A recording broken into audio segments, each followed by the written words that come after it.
Coming up on Mountain News this morning, Kentucky Power is coming to the aid of Appalachians with a supply drive for flood survivors. And Laurel County is welcoming businesses to the area as officials look to boost the economy.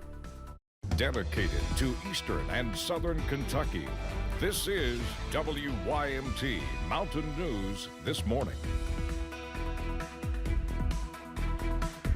Good morning. I'm Amelia Lee here with you on this Wednesday, April 2nd, and the time is now 6:30 this morning, and it's time to check on in with meteorologist Megan Dusmall today. And Megan, with our incoming rain, do you think it is a good day to maybe plant flowers or hold off and wait a little bit? Well, since we do have the rain chances, you'd think that'd be good for the flowers. However, storm chances are also in the forecast, so that might ruin your chances throughout the next couple days. But overall, today won't be too bad of a day. We're looking at the clouds rolling in this morning. No rain chances. However, we do have sprinkles, a slight chance of a sprinkle this afternoon, and then as we're heading into the overnight hours into your Thursday, that's when we see the storm chances rolling into eastern Kentucky, mainly staying on our western counties. As you head out the door this morning, temperatures, though, not too bad, mainly sitting in the 50s. Seeing 60s pop out as you're heading towards Harlan, 62, and Monticello, 63.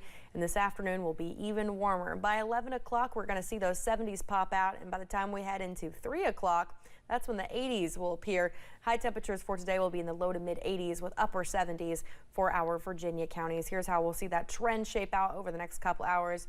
Overall, not going to be a bad day with the exception of tonight moving into tomorrow. Amelia.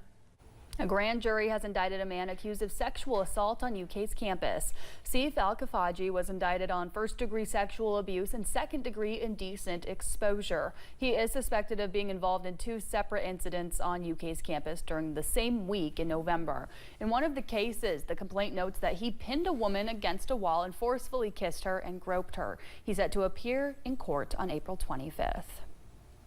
People in the mountains are still recovering from the February flood, and now Kentucky Power wants to help. They're launching a supply drive asking for everything from towels, sheets, and blankets to brooms, mops, and pet food. You can drop off any donations through Friday from 9 until 5 at Kentucky Power on Winchester Avenue in Ashland.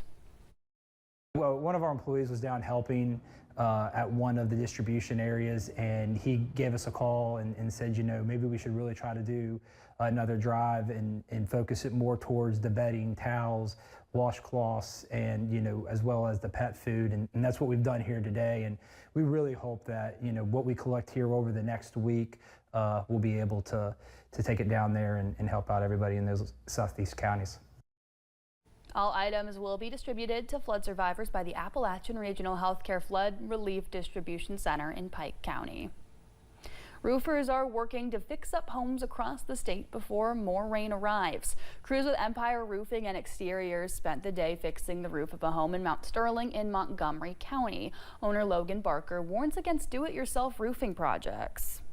What I recommend highly for homeowners not to do is to go up and try to replace that area, put shingles on it to get it so it stops, because that can actually affect you with an insurance company because you're accepting the fact that it's a different colored shingle, it's a different colored metal. Empire Roofing and Exteriors is not the only business trying to get work done ahead of the expected heavy rain. AOK Roofing in Lexington says they are prioritizing jobs that are urgent ahead of the bad weather. The Troublesome Creek Stringed Instrument Company in Hindman had a day filled with music. The factory celebrated its dedication ceremony with a concert. Director Doug Naselrod says it was a time for friends and family to come together and recognize the years of hard work and dedication. It feels like a miracle come to pass, and we feel very obligated to do right by it. The building was damaged after the July 2022 flood and then was rebuilt. It was transferred from HCTC ownership to the Appalachian Artisan Center. Folks in recovery are among those creating musical instruments.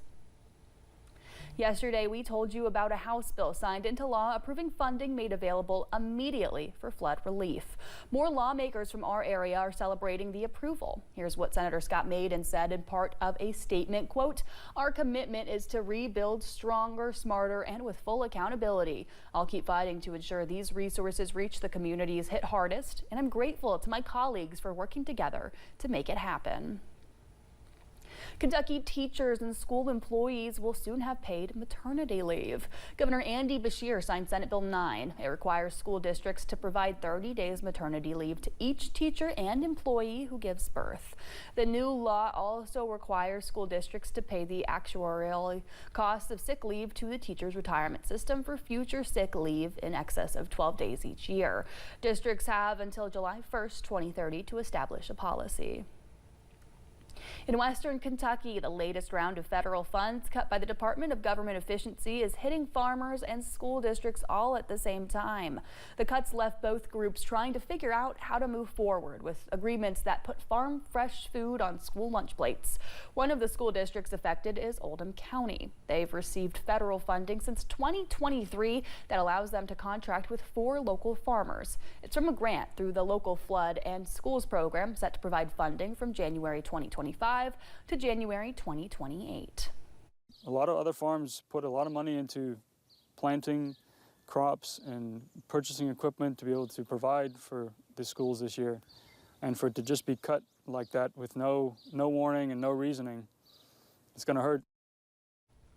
Farmers are trying to find ways to offset the increased cost or break even now that the products have nowhere to go.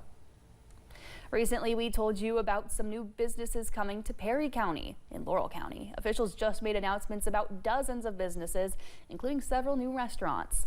WYMT's McKinley Calandrino has the latest.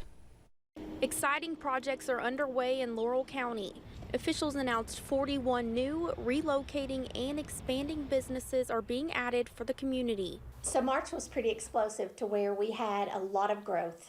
We had many new businesses, several expanding businesses, and some that have relocated to London simply because London is a growing area. London is a busy area from the commuting workforce and traveling visitors from popular interstates. Officials say Laurel County is also a hotspot for folks in more rural areas, and it is important that they have things to offer. We're the Lexington. We're the first stop for restaurants or businesses or medical. We're just kind of an all points location. Not only do these additions to the community make it more attractive for folks, but it also adds more opportunities. People may not like where they're presently employed. It gives them choices to where they can go, possibly make more money, which will make it better for the families. And it's going to put a lot of money back into the economy here in the county. More job opportunities and room for more growth in the future, from industrial and commercial growth in the works.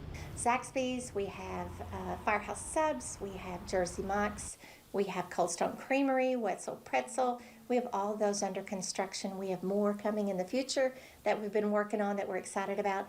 And retail growth, such as a new Sephora inside of Kohl's. As long as we have places for people to live and places to work and places to visit, then we'll continue to be a thriving community. Officials say they hope for upgraded businesses and road construction to be completed later this year. In Laurel County, McKinley Calandrino, WYMT Mountain News. Some of these businesses are expected to open as early as April or May. For more information, you can visit our website, WYMT.com. We are just days away from the first call to post of the spring meet at Keeneland in Lexington. The sun was shining over the track yesterday, but rain and storms could impact the first races on Friday. Track officials say they will be closely monitoring conditions due to the potential for severe weather. They say they will keep up to date weather conditions on Keeneland's website and social media. What you can trust is that the safety of our horses, our patrons, our participants, and our team are our #1 priority. Keeneland's spring meet starts this Friday, April 4th, and runs through April 25th. We are roughly 1 month away from the 151st running of the Kentucky Derby, which means some folks will be looking for places to go and watch the big event. Friends of Jenny Wiley will host a Kentucky Derby party on Saturday, May 3rd at the Mountain Arts Center in Prestonsburg. Doors open at 5. Tickets are $25 per person. You can reserve a table of 8 for $175. For more information, you can find this story on our website, WYMT.com.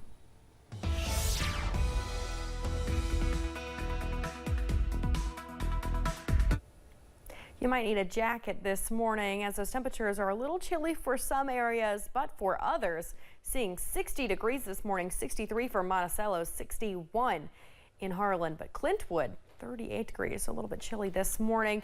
Now, as we head into the afternoon, everyone will be seeing this warm up with the upper 70s for our Virginia counties and our West Virginia counties, and then the 80s for both Tennessee and Kentucky. 82 for Monticello, London, Somerset, 84 for Manchester and Irvin, and as you're heading towards Jackson, 85 degrees. All is clear on satellite and radar, but we do have storm chances in the forecast tonight going into tomorrow. But here's what you need to know if you're heading off to the bus stop this morning. Temperatures about in the mid-50s on the way to school. By the time you're heading home, the low 80s with partly cloudy skies. Stay with us. More mountain news and weather is on the way. Have a